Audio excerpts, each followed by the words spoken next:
The interesting thing with temperature and sleep is that while during the day when we wake up in the morning, we have a little bit of a higher body temperature than throughout the rest of the day. It kind of goes down throughout the day. And at night, we do have lower body temperature. And we want this to happen because there is a correlation between a dip in body temperature and the rise of melatonin, so our sleepy hormone that helps us fall asleep and stay asleep. And it is very important for the body to be able to get this drop in body temperature before we fall asleep and then keep the body cool overnight.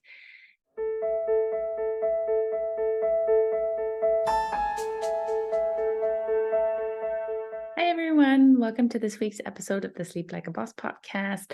I'm Annika, Carroll, women's sleep and health coach, helping women in their 30s and 40s get their sleep and energy back. And I want to talk to you about a topic today that, now that it's warmer outside and summer's coming, might be something that is more prevalent, and that is thermoregulation and sleep. And what is that, and how is temperature regulation so important for women, specifically because we often suffer from night sweats and hot flashes and things like that more than men.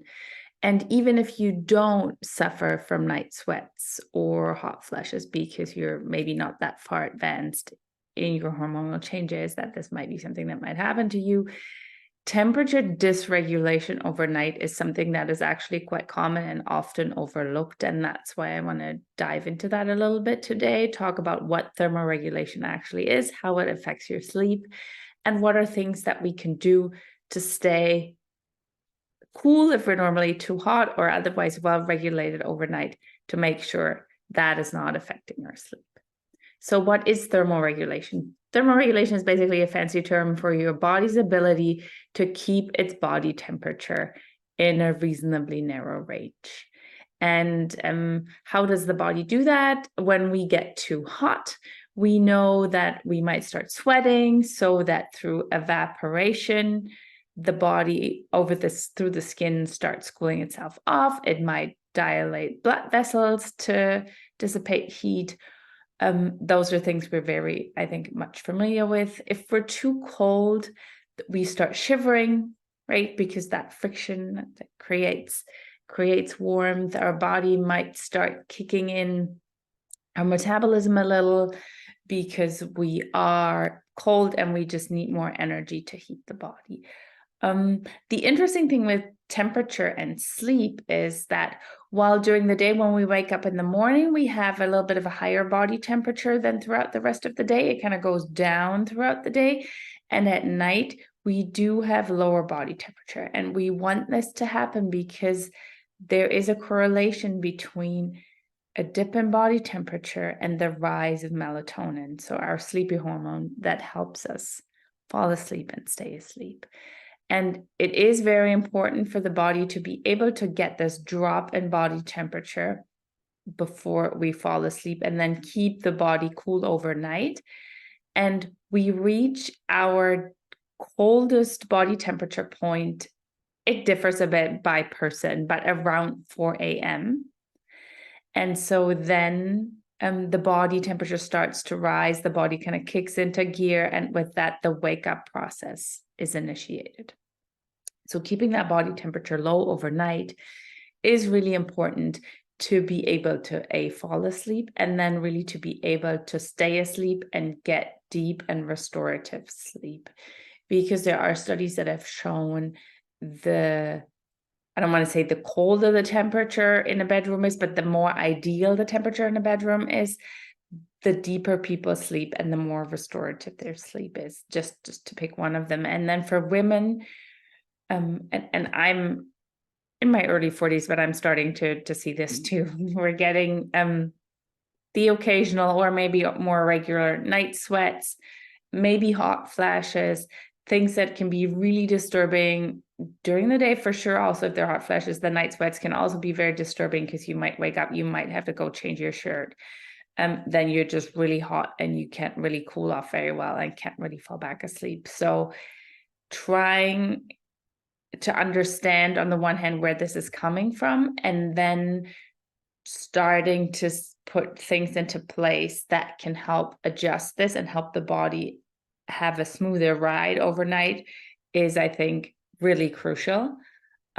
Because my stance, sleep isn't a luxury. I think it's absolutely foundational for everything in life and health. And if we don't get good sleep, we just don't function. So if we look at what are reasons why women get night sweats, or why we might wake up hot, or why we wake up and it's potentially related to heat and we're not even really noticing it, but it is a change in body temperature. So the first one, I think, that is often obvious to women is hormonal changes, fluctuations in cycles. So around ovulation, which could be on like a 28-day cycle, it'd be around day 14. When we ovulate, we do get a rise in estrogen, and that leads to changes in body temperature for women who do track their ovulation with basal body temperature methods. Know this is what they look for. They look for that rise in body temperature, and that will affect us during the day for sure, but it can also affect us during the night. And then when we transition into perimenopause and menopause, and we have even more fluctuations in estrogen, and we have progesterone declining, then we might notice these things even more because of these often aggressive fluctuations in estrogen. And so that is one really big thing why there might be night sweats.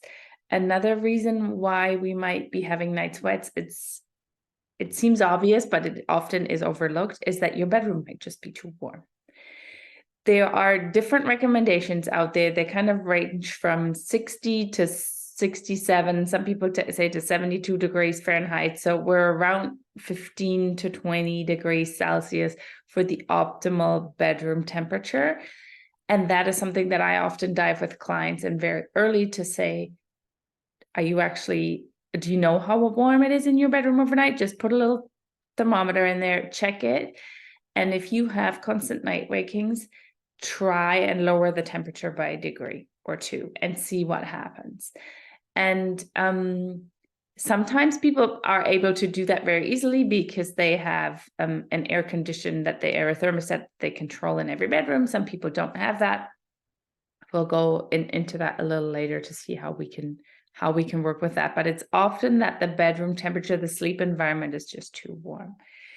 Another thing that is often happening, are we using synthetic sleepwear? Are you sleeping in flannel pajamas that are polyester and they cannot breathe? Are you sleeping under synthetic duvets that are not breathable? Those are things that I would look into to make sure those are natural fibers that can absorb and transport humidity well and help you with heat regulation. The other thing not to be underestimated, are you drinking enough throughout the day? Are you hydrated? Or is your body waking up, it gets too warm, but it's actually dehydrated? Blood sugar, you often hear me talk about blood sugar and sleep. That can also be something that causes actually a thermodysregulation, because if your blood sugar is too low, your body might actually get too cold, and then it pulls the cortisol into the system, and that will actually raise your body temperature a little again. So it causes this fluctuation that can already be disrupting to sleep. Another thing, for sure, caffeine, spicy foods, alcohol. Those are things that have been shown to affect thermoregulation. Exercise, if too intense and too close to bedtime. So yes, there's often this rule about 3 hours before bedtime, no excessive exercise. You do need a cool down period. I still would want you to exercise. And if you can't do it 3 hours before bed because you're working and you get home later and you can't make it to the gym, or you just don't have the time earlier to fit a workout in, do some sort of light movement or a workout. I would not get on a Peloton bike at 9:30 or 10 at night if I'm trying to go to bed by 11. That's likely not a good idea. But just doing lighter exercises like resistance training or other type of mobility exercise is totally fine, even like an hour and a half or 2 hours before bed. Yeah, so those are like classic things that we see. Often, if people are on medications, that is something to potentially also dive into, do a little bit more research on. Is the medication that you're taking something that potentially affects your body temperature? That could be going to the high or going to the low end, depending on what kind of medication you're taking. If it's something for cardiovascular health, it likely somehow affects your blood temperature. Some antidepressants are known to have an effect on body temperature. So if you are on a medication and you're suspecting something like that, maybe talk to your healthcare professional about that, to see if that is something that has an impact, and to see that if there is an option to maybe change things for you if that comes up.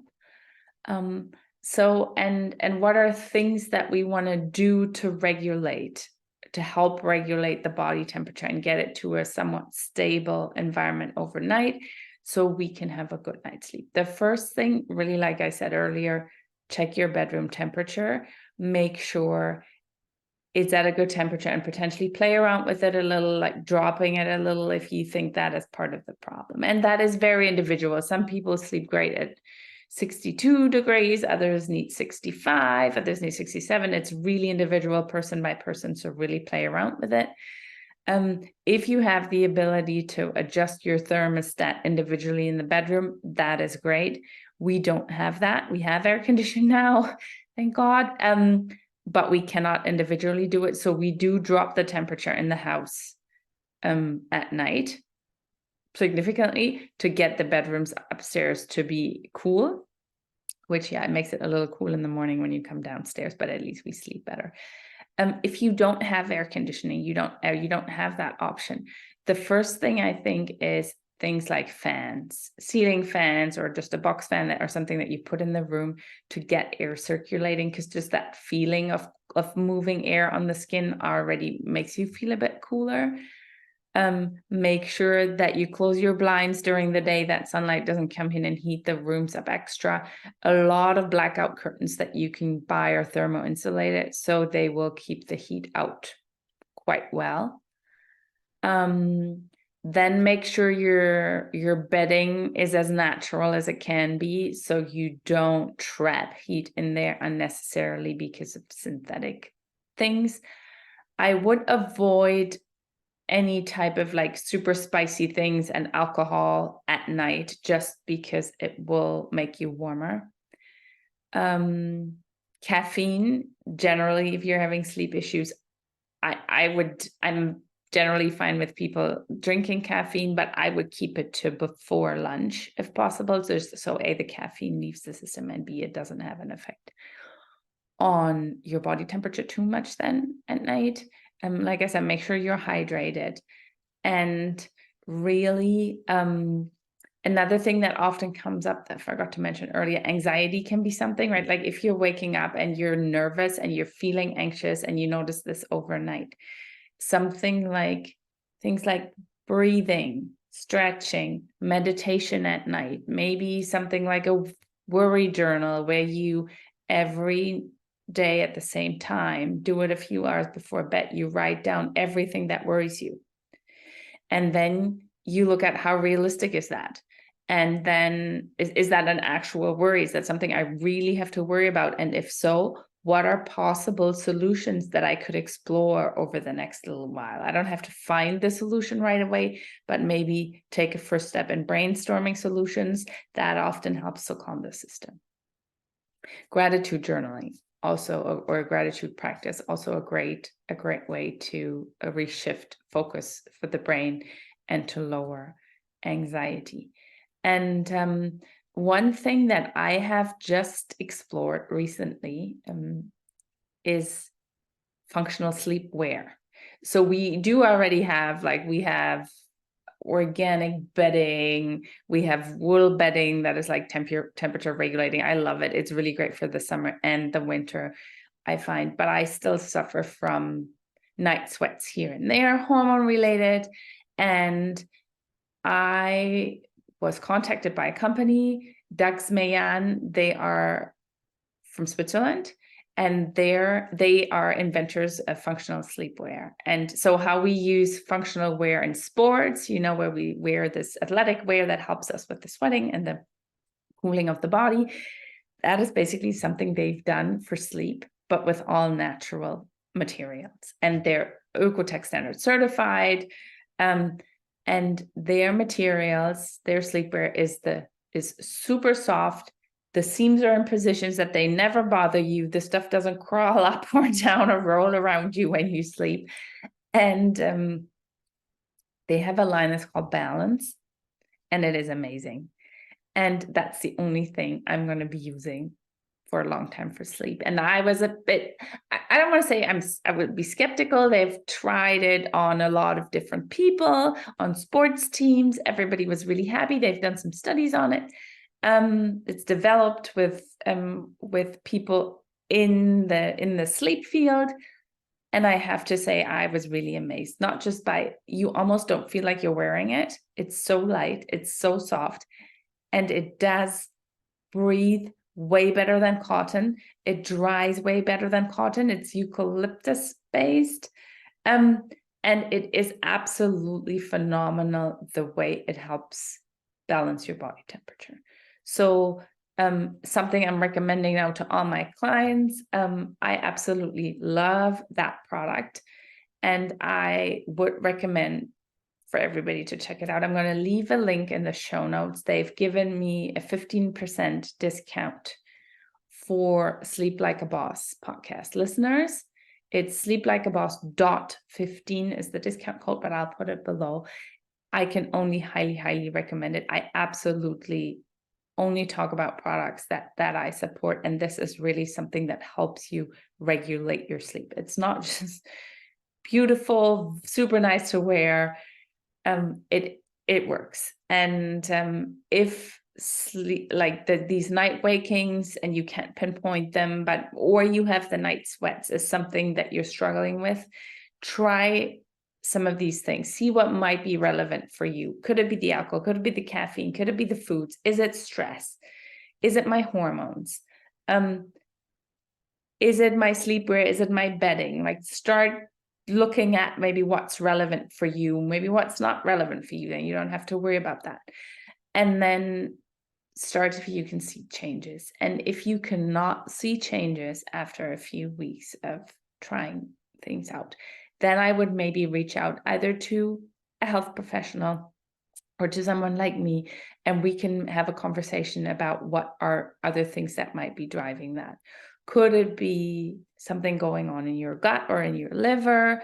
Could it be nutrient deficiencies? Could it be your thyroid potentially?